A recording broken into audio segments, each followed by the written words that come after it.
கன்னியாகுமரி மாவட்டம் சுங்காங்கடை தனியார் பெண்கள் கலைக்கல்லூரியில் நடைபெற்ற மத்திய அரசின் விகசித் பாரத் இளையோர் பாராளுமன்ற நிகழ்ச்சியில் பல்வேறு கல்லூரி மாணவர்கள் பங்கேற்றனர்.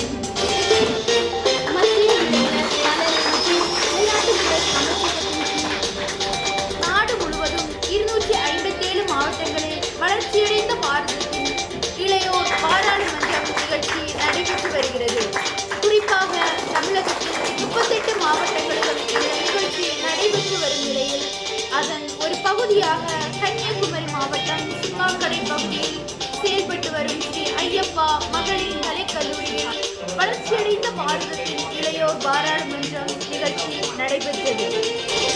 இந்த நிகழ்ச்சியில் நாட்டு நலத்திட்டப்பணி திட்ட மண்டல இயக்குநர் சாமுல் செல்லையா, நெல்லை மனோன்மணியம் சுந்தர்நாள் பல்கலைக்கழக நாட்டு நலத்திட்டப்பணி திட்ட அலுவலர் லீலியப்பன், ஸ்ரீ ஐயப்பா மகளிர் கலைக்கல்லூரி நாட்டு நல பணித்திட்ட அலுவலர் ஸ்ரீயா நாயர் மற்றும் கல்லூரி முதல்வர் டாக்டர் பிரசன்னகுமாரி ஆகியோர் கலந்து கொண்டனர்.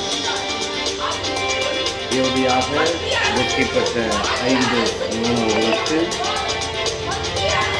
சான்றிதழ் வழங்கப்பட்டன. என் பெயர் ஸ்ரீ ஐயப்பா மகளிர் கல்லூரி சுங்காங்கடையில் வைத்து வீக்ஷித் பாரத் என்ற நிகழ்வு நடந்தது. இந்த நிகழ்வு ஆனது வரும் தலைமுறையினரை எப்படியெல்லாம் அரசியலுக்கு கொண்டு வரலாம், சிறந்த ஒரு நாடாக எப்படி இந்தியாவை உருவாக்குவது என்பதை மையமாக வைத்து அமைக்கப்பட்ட இந்த நிகழ்வு. இதில் பெரும்பாலும் கிட்டத்தட்ட ஒரு 35க்கும் மேற்பட்ட மாணவர்கள் தங்கள் திறமைகளை வெளிப்படுத்தினர்.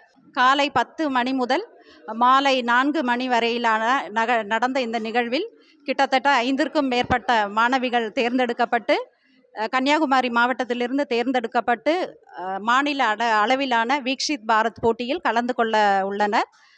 உதயகுமாரி, நாட்டு நலப்பணி திட்ட அலுவலர், ஸ்ரீ ஐயப்பா மகளிர் கல்லூரி.